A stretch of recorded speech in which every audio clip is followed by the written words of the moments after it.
안녕하세요 여러분. 3월 첫째 주 주일 우리 고대 안암병원 교회에서 첫 번째 주일 예배 드리기로 하시겠습니다. 우리 다 같이 찬송가 27장 찬양하시겠습니다. 찬송가 27장입니다.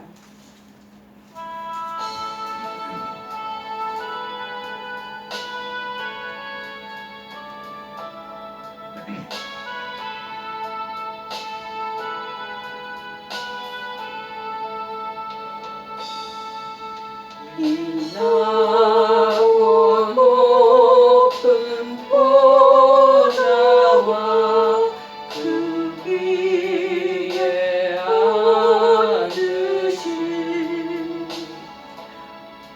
주 예수 얼굴 영광이 해같이 빛나는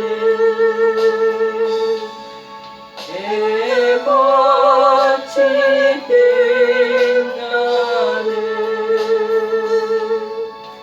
지극히 높은 위엄과 한없는 자비를 구천사 소리 아파요 늘 찬송 드리네 늘 찬송 드리네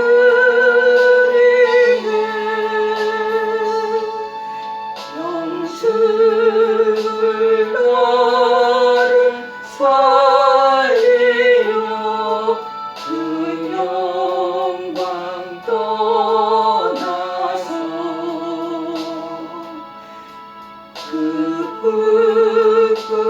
부끄러운 십자가 날 위해 지셨네 날 위해 지셨네 나 이제 생명 있음은 주님의 은혜요 저 사망 권세 이김이 큰 기쁨 넘치네 큰 기쁨 넘치네 주님의 보좌 있는데 선한 몸 이루러 그 영광 몸소 배울 때 내 기쁨 넘치리 내 기쁨 넘치리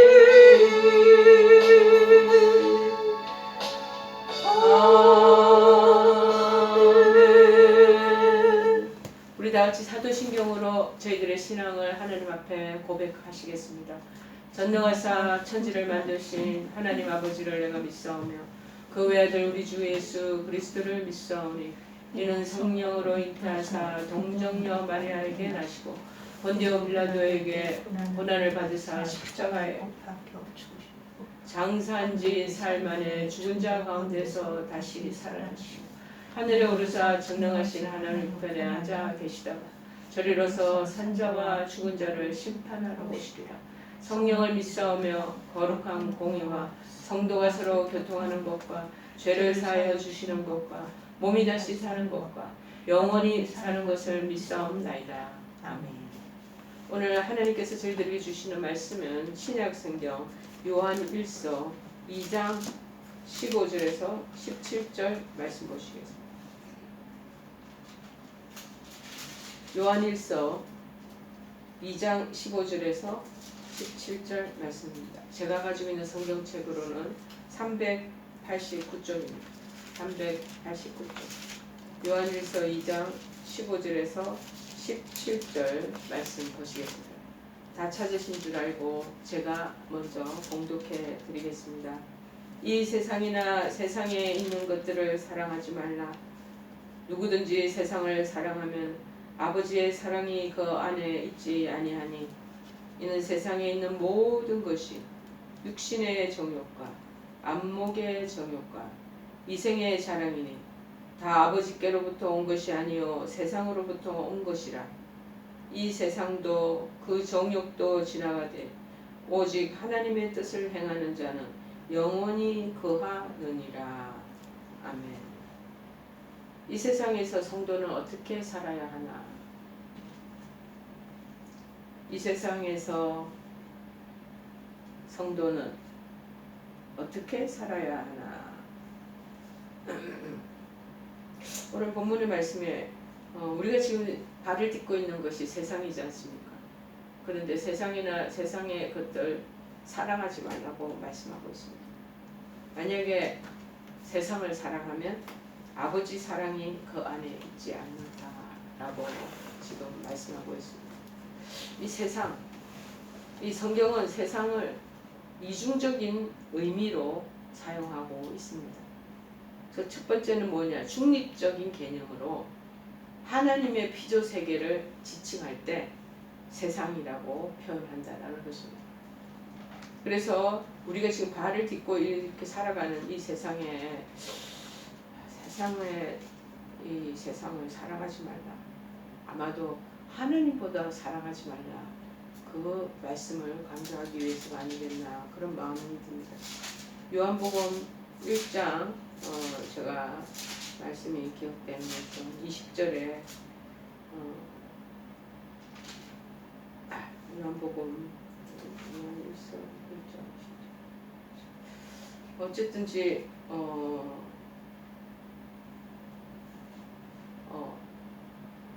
피조 세계 이 우리가 살고 있는 온 땅덩어리를 세상이라고 말한다는 거죠. 다른 하나의 두 번째 개념은 뭐냐면 중립적인 개념이 아니라 악한 개념으로 아담의 원죄로 말미암아 우리가 다 타락해버렸잖아.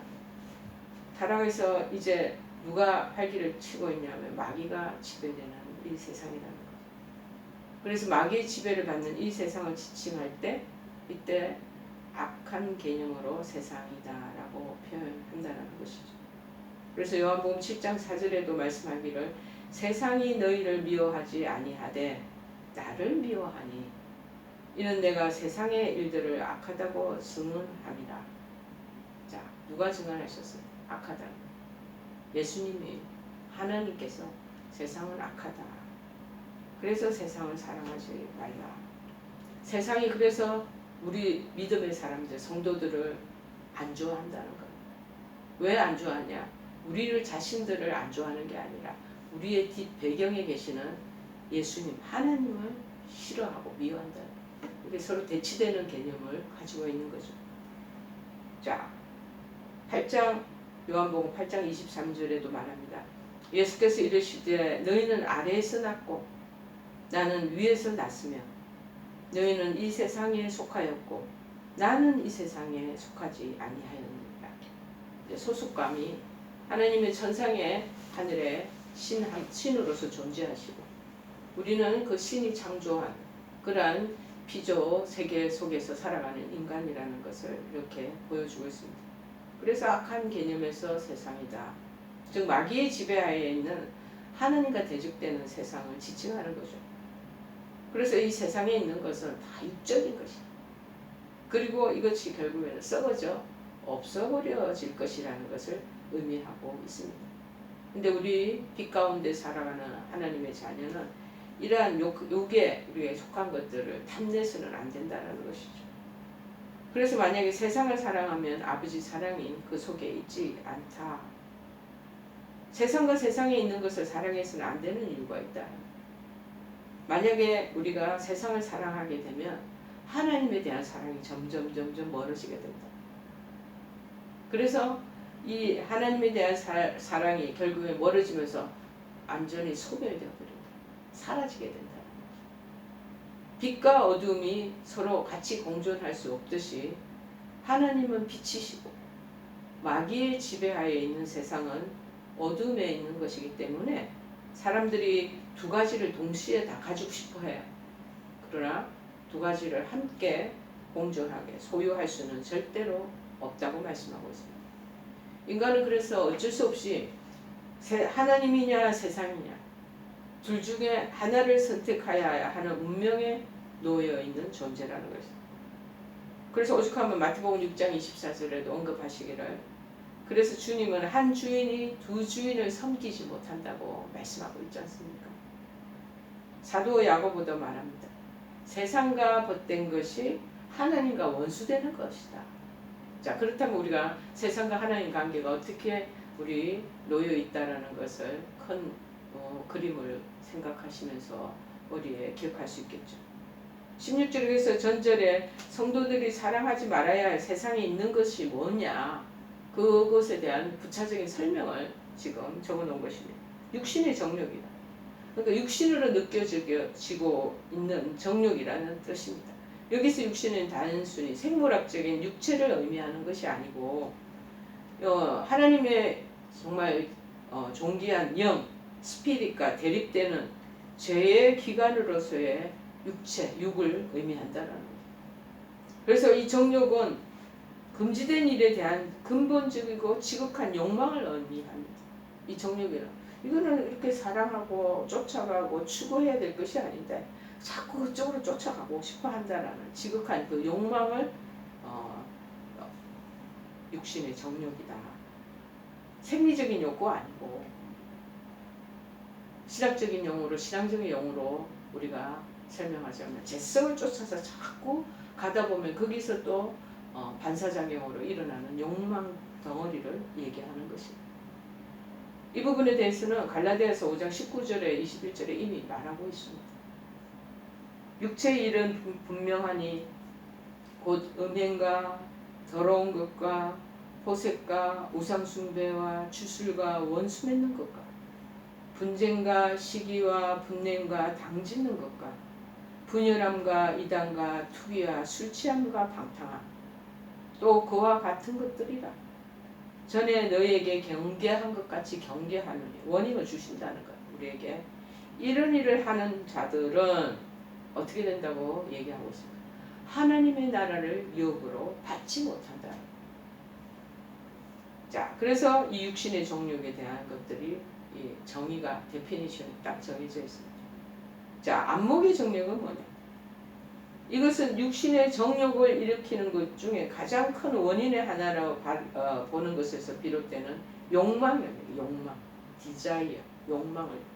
성경에서 찾아볼 수 있는 안목의 정욕에 대한 대표적인 예가 우리 들 수 있는 부분이 선악과를 바라보는 창세기의 하와의 눈, 그 다음에 목욕하는 바세바를 내려다보는 다윗의 눈, 그 속에서 찾아볼 수가 있다. 이 시각적인 것, 이 안목의, 그러니까 눈의 안목의 정욕.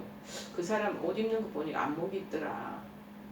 그 사람은 인사권에서 저 어느 정도 리더십으로 그분을 뽑는 거는 그 인사위원회가 안목이 있는 것 같아요. 그러니까 보는 눈이 있다라는 거. 이 시각이라는 거는 인간의 상상력을 굉장히 극대화시키고 사물을 있는 그대로 내 신경에 전달해 주기 때문에 그 자극도가 매우 강렬하다는 것입니다. 그래서 인간은 보는 즐거움을 위한 많은 것들을 개발하여 왔다는 것. 어찌 보면 우리가 영화나 TV에서 나오는 드라마나 요새 청소년들이 많이 몰입되어 있는 게임이나 그 다음에 우리 시청각적인 모든 미디어 매체들이 아마도 점점 더 자극하고 더 그 욕망을 정욕을 불러일으키는 쪽으로 그렇게 그 프로그램을 개발하고 그런 작가들이 방송 드라마나 영화 그런 것들을 제작하지 않겠나 싶습니다. 당시에 이 로마의 원형 경기장이라는 것은 인간의 잔인하고 포악한 안목의 정욕을 만족시켜주는 가장 대표적인 볼거리였다는 것입니다. 그러나 현대시대의 그러한 안목의 정욕을 부릴 듯 일으키는 것들이 이제 점점점 더 개발돼요. 앞으로 향후는 우리가 볼 수도 없을 정도로 치열할 것입니다. 극대화되고 인간의 재성을 민감하게 자극시키고 있습니다. 그래서 영화 이 모든 안의 내용의 장르들과 보는 우리 장르들이 뭐 불량배 깡패들, 그 다음에 엄습한 그런 곳에서 장사하는 사람들을 피살, 죽이고 살인하고 추격하고 결국에는 아주 잔인하게 그 사람들의 목숨을 앗아가는 그러한 영화나 드라마로 점점점 바뀌어지고 있지 않겠습니까? 이제 점점 앞으로 인간의 재성을 더 자극시키고 더 그 마음을 격하게 만드는 그러한 시각적인 영상과 드라마나 게임이 앞으로 남발할 것입니다. 여러분, 하나님을 사랑하며 빛 가운데서 선한 것을 사모하는 성도들은 그래서 이러한 제약들과 싸워 이겨야 한다는 것입니다. 그래서 요즘에는 어린애부터 시작해서 어른에 이르기까지 그렇게 게임에 많이 빠져있고 여러 가지 오락물을 즐겨하는 그런 모습들을 바라볼 수 있습니다. 그런데 얼마 전에 제가 TV 방송에서 어디에서 들었는데 어린애들 너무 애기들을 어릴 때부터 영상 요새는 뭐라고 그럴까요? 조그만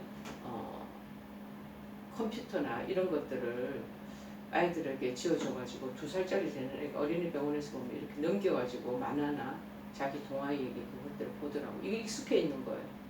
색채나 그 다음에 안에 내용들은 갈수록 인간의 마음을 자극하고 더 뒤흔들어 놓는 그러한 부분들로 모든 것들을 제작하고 있겠죠.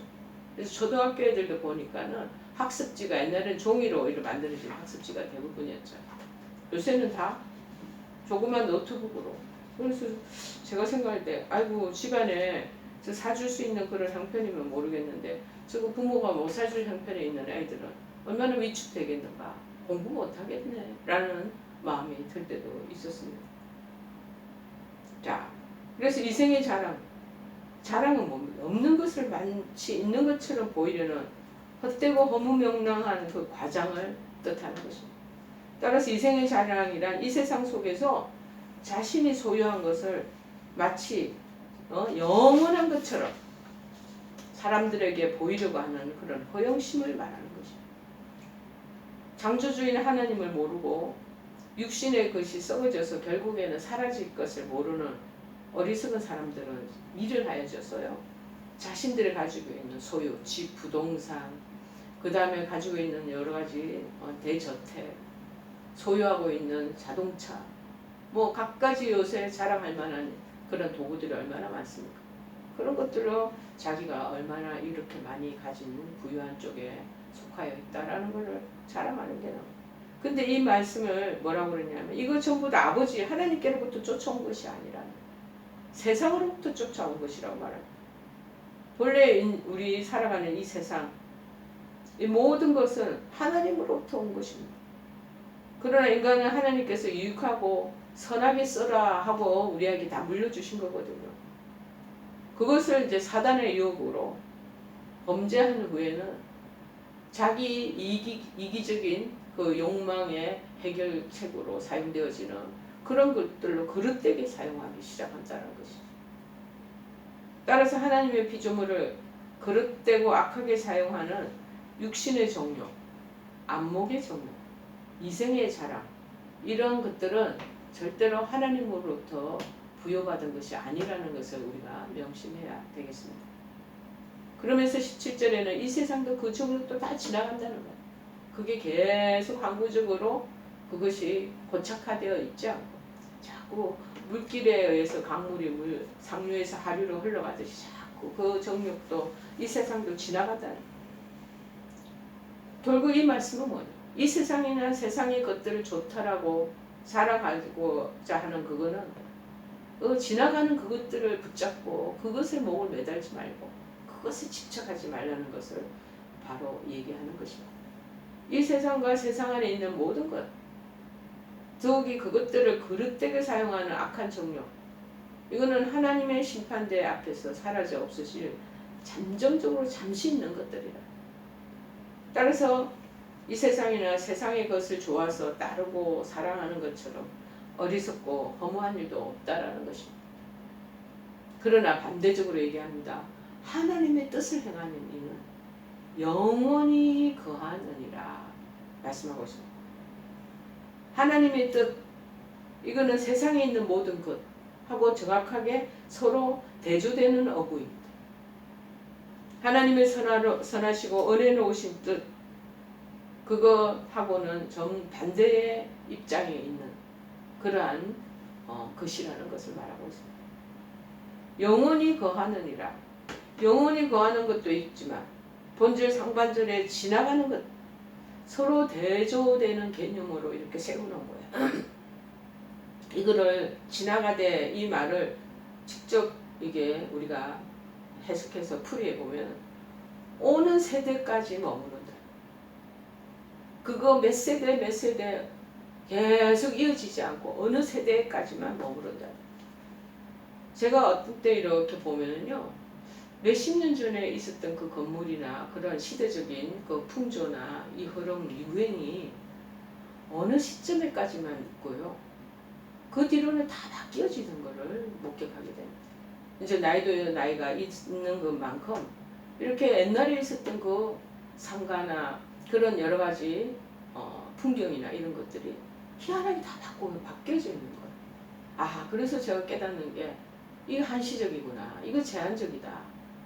우리가 가지고 있는 철학이나 사상이나 풍조나 그 모든 우리가 옛날에 자랑했던 인기 뭐 이런 것들도 그때 한 시절에만 그것이 유효한 것이지, 다음 세대가 들어오면 또다시 이것이 바뀌고 이거 옛날의 것은 물러가고 새로운 상황에 이 물결이 다가온다는.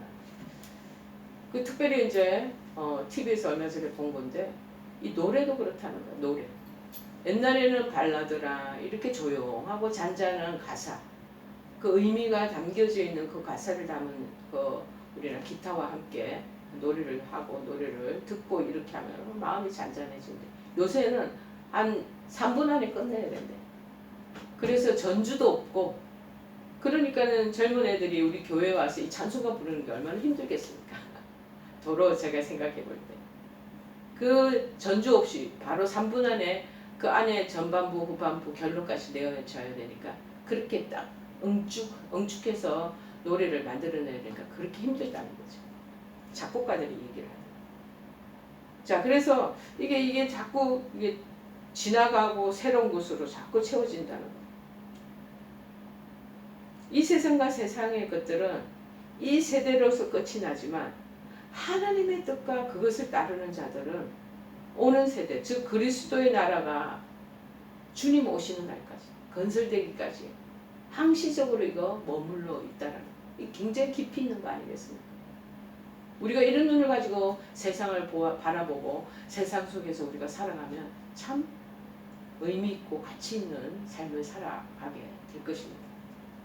우리는 창조주 하나님께서 지어주신 이 세상 안에서 지금 살고 있고 또 살아나가야만 합니다. 그리고 때로 우리는 이 세상에 살면서 아름다운 자연, 그리고 따뜻한 사랑이 감도는 가정, 다정한 이웃이 우리 주변에 있다는 것을 매우 감사하며 기쁘게 살아갑니다. 얼마 전에 고속도로를 타고 무주 쪽으로 갈 일이 있어서 가는데요, 제가 강원도 쪽으로는 많은 그 풍광이 있는 산들을 보면 산세가 굉장히 장엄합니다. 그런데 충청도에서 전라북도 무주 쪽으로 가는 그 길도 너무 아름다운 거예요. 곳곳에 옛날에 얼마 전에 잔설이 남아있는 저 멀리 봉우리, 산봉우리도 있더라고요. 얼마나 크게 웅장하고 그러지는 않지만 수려한 산세들을 보면서 제가 감탄을 했던 적이 있습니다. 다른 외국에 가면 또 다른 외국적인 그 풍광과 그런 경치가 있을 수 있죠. 그런데 우리나라도 이렇게 아름답구나 하고 느끼며 왔습니다. 여러분, 이 아름다운 자연, 그리고 사랑이 감도는 가정, 다정한 또 이웃이 있다면 그거 우리가 감사하며 살아가야 될 것입니다. 그러나 더 많은 경우 우리 생활은 악하고 각박한 세상에 대한 염증과 두려움과 짜증으로 아니면 스트레스로 가득 차게 된다는 거예요. 따라서 대부분의 사람들은 세상살이가 다 힘들다라고 말하는 것을 들을 수 있습니다. 더구나 그런데 오늘 본문 말씀은 이 세상이나 세상에 있는 것들을 사랑치 말라고 명령하고 있습니다. 또한 누구든지 세상을 사랑하면 아버지 사랑이 그 속에 끼어들지 않는다. 있지 않다고까지 말씀하고 있지 않겠습니까? 따라서 많은 그리스도인들이 이 현실적인 경험과 이 세상에 대한 부정적인 성경 구절로 인하여 될 수 있는 대로 이 세상의 일들과 멀리하는 것만이 좋다는 생각을 또 가질 때도 있다는. 아이고 나는 이 세상이 싫어. 그래서 자연을 쫓아 자연인들에 대한 취재를 그렇게 많이 하잖아. 자 그러나 그것이 과연 이 세상에 대한 참으로 바른 성경적인 태도요 생활의 자세일까 하고 우리가 한번 의문을 가져야 될 것입니다. 오늘은 성경이 우리에게 가르치고 있는 세상에 대한 성도의 바른 태도에 대해서 살펴보고자 하는 것입니다. 첫째 뭐냐? 이런 세상이라고 하나님은 세상을 사랑하지도 않고 세상을 사랑하고 세상을 쫓아서 니네들이 추구하며 간다면 아버지 사랑하고 관계없다라고 얘기를 하는 거 아니야. 한마디로. 그렇다 보면 사람들이 인간도 싫고 이 세상에서 이루어지는 제도나 그런 여러 가지 규칙이나 뭐 이런 것들 다 싫다. 다반사가. 그래서 산속으로 전부 다들 숨어서 거기서 버젓이 각종 나무들, 동물들 어우러지면서 그렇게 사는 거 하나님이 기뻐하실까요? 그렇게 세상에 도피하는 거 하나님이 기뻐하지 않습니다. 이 세상이 인간의 죄로 찌들어 있는 것은 분명한 사실입니다. 그거는 맞아요. 아담의 범죄 이후에 인류 가운데 범죄치 않은 사람은 한 사람도 없습니다. 나 떳떳하다. 나는 절대 그 말씀과 규례와 하나님 법도에 어긋난 짓 한 적 없어. 신방하다 보면 많은 어르신들 몇몇 분 만나면 그렇게 얘기하셔. 죄인이라는 소리 제일 듣기 싫다는 거. 내가 왜 죄인이냐. 나는 법을 지키며 법대로 잘 살았던 사람이다. 그런데 성경은 뭐라고 얘기하느냐면 로마서 3장 10절에 기록된 바 의인은 없나니 하나도 없으며 그러한 죄인들이 만든 타락한 문화가 오늘날의 우리 사회를 이루고 있다는 것입니다.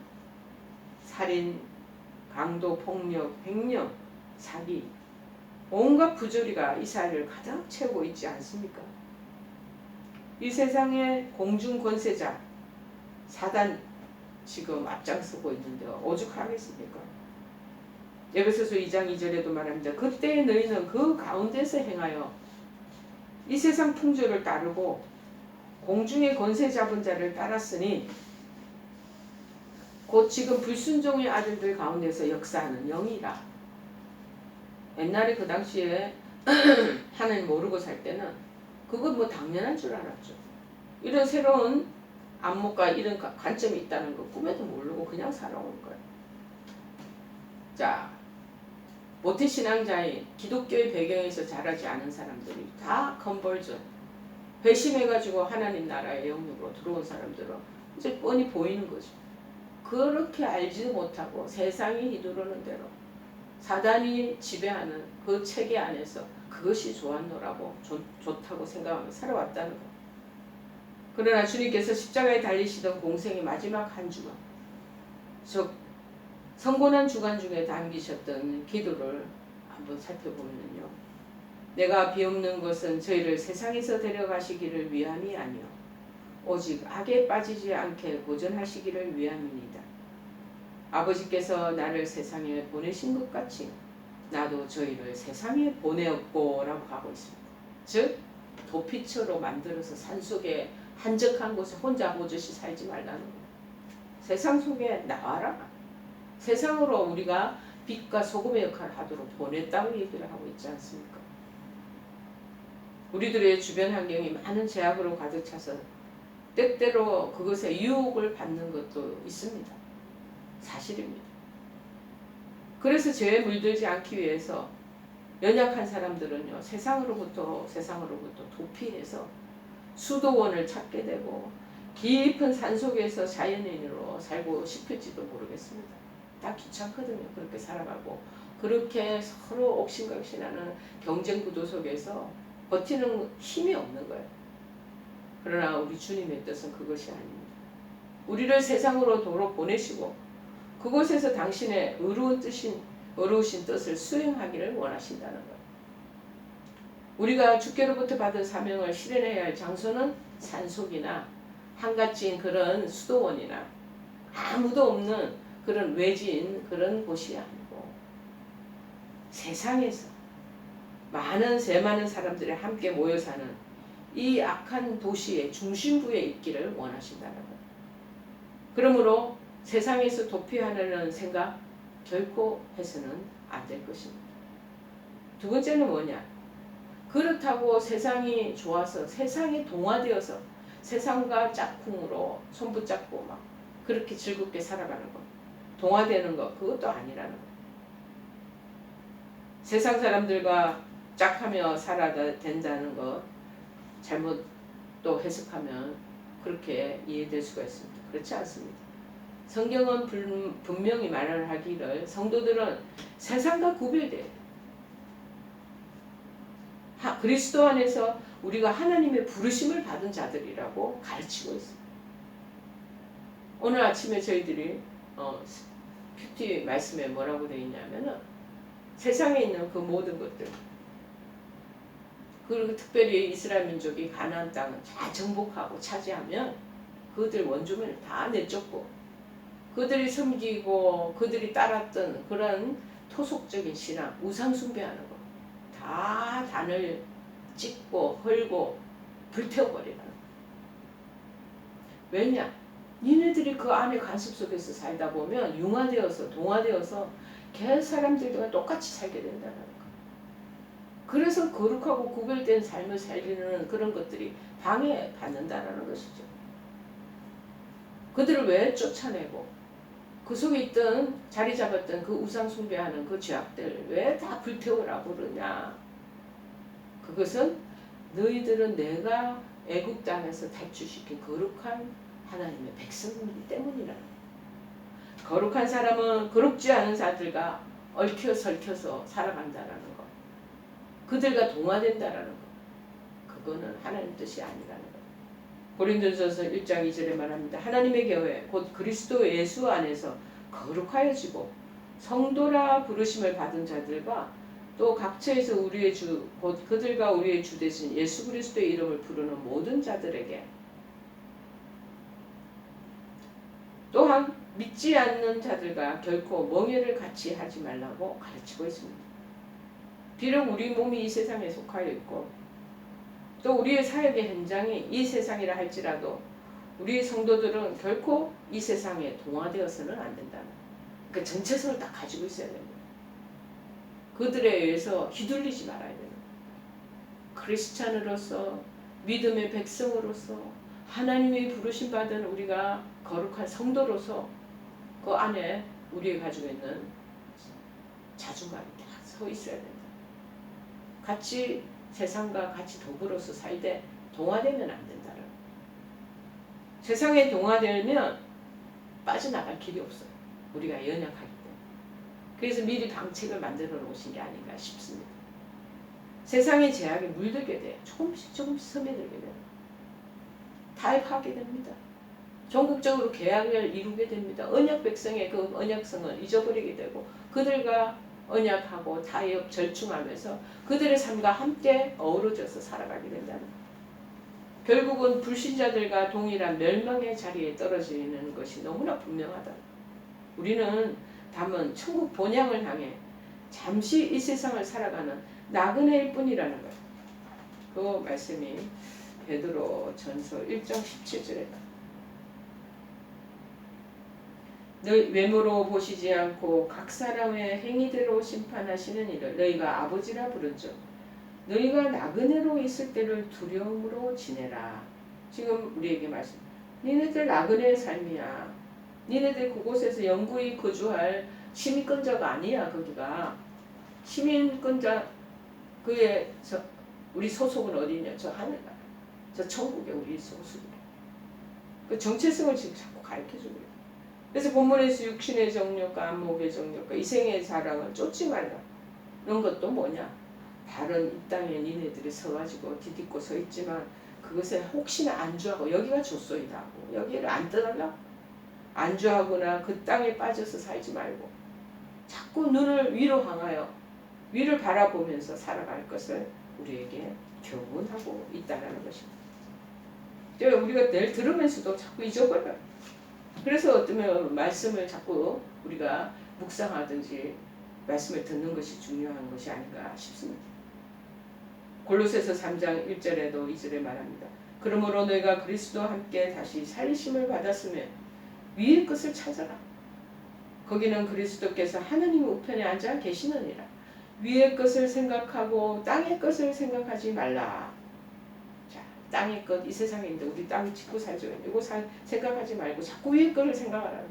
이거에 대한 균형을 안 맞추면요, 우리 인간이 굉장히 약해서 자꾸 땅의 것 찾아가고 여기서 안주하고 100년, 200년 살 거라고 자기 혼자 착각하고 살게 돼요. 위의 것 자꾸 생각, 위의 것을 바라보고 그것을 향하여 나아가라는 거.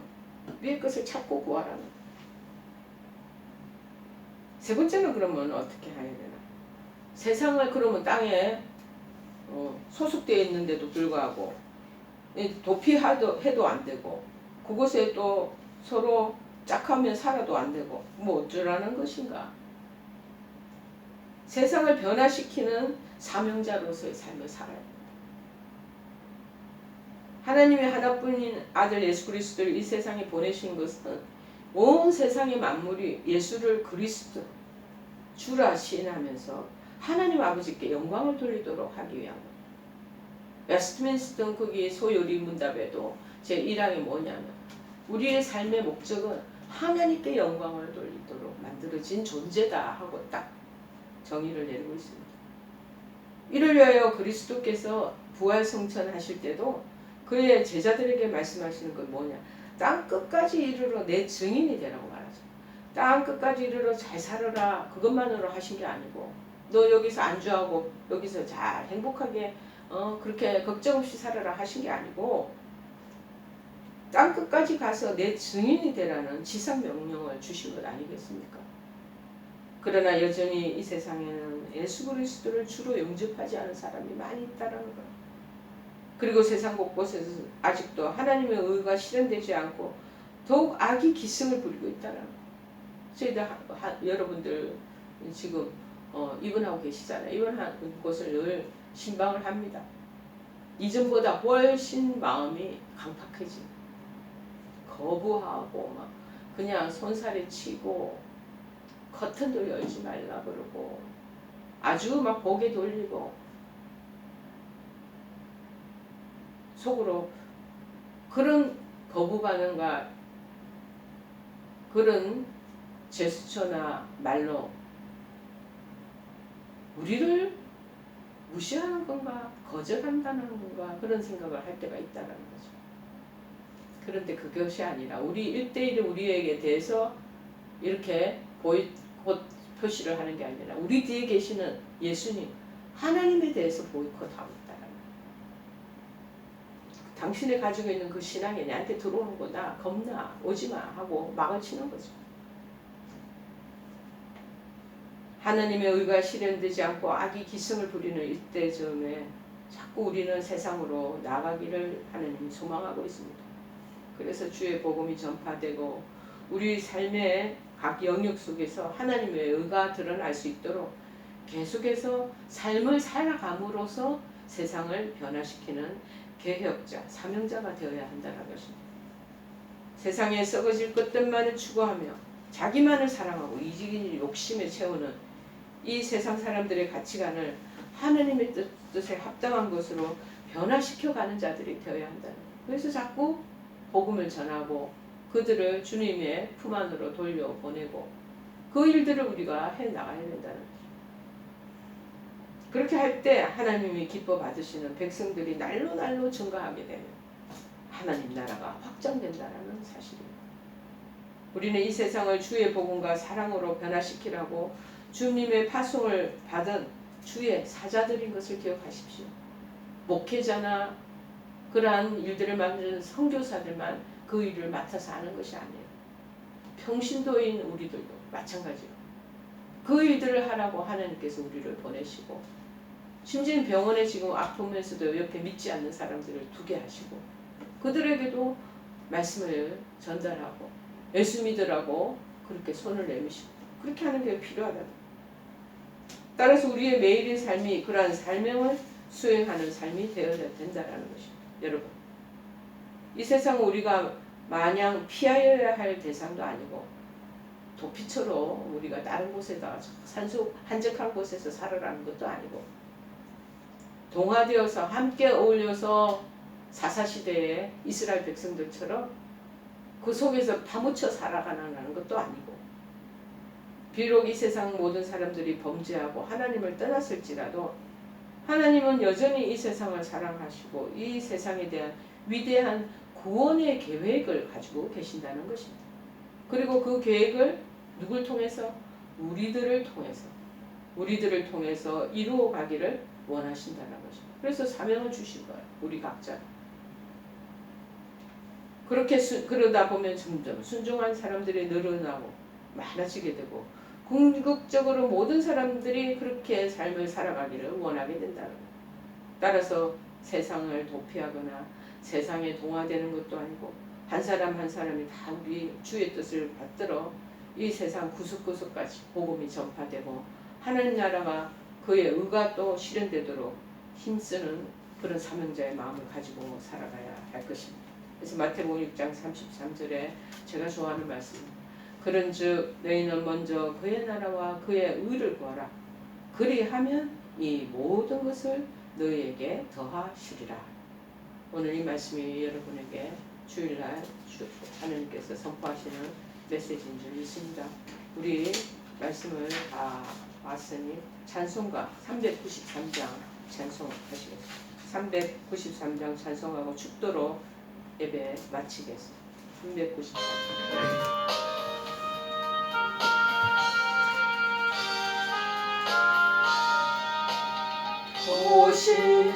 신실하신 주 내 아버지여 늘 함께 계시니 두려움없네.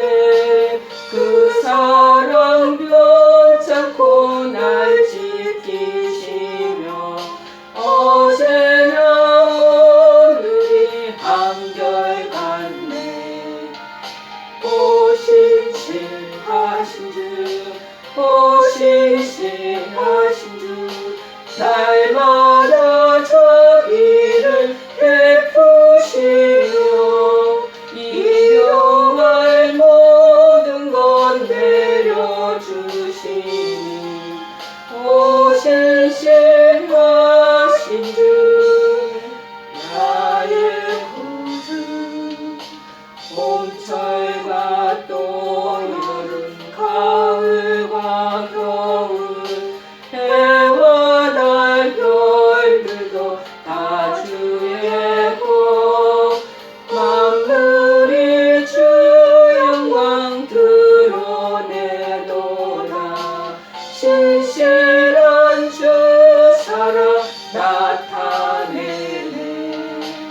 오 신실하신 주, 오 신실하신 주 날마다 자비를 베푸시며 일용할 모든 것 내려주시니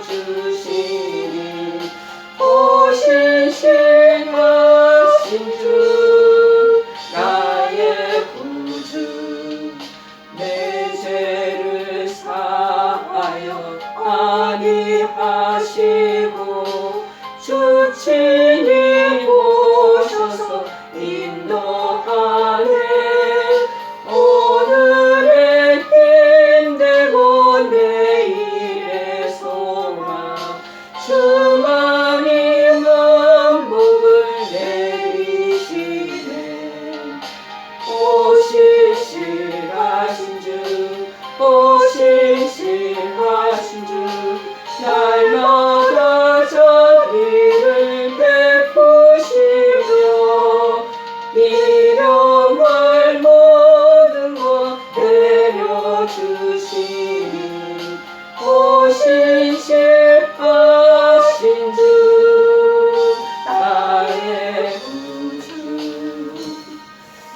아버지 하나님, 날마다 자비로 우리와 함께 하시니 고맙고 감사합니다.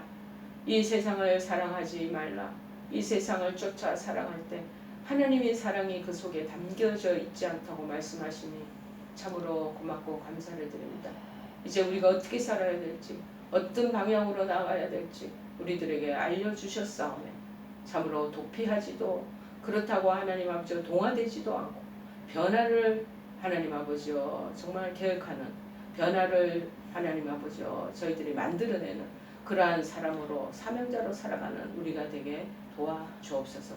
지금은 우리 주 예수 그리스도의 크나큰 사랑과 하나님 아버지의 진실하신 그 놀라운 그 은총과 하나님의 지극하신 그러한 놀라운 치유와 우리들의 삶을 이끄시는 그 삶 속에 순종하며 살아가겠노라고, 세상보다 하나님을 더 쫓아가겠나라고 다짐하는 사랑하는 우리 한우와 그 가족들 머리머리 위에, 그리고 이 영상을 시청하는 모든 사랑하는 권속들 위에 지금부터 영원토록 함께 하옵시기만 간절히 축원하옵나이다.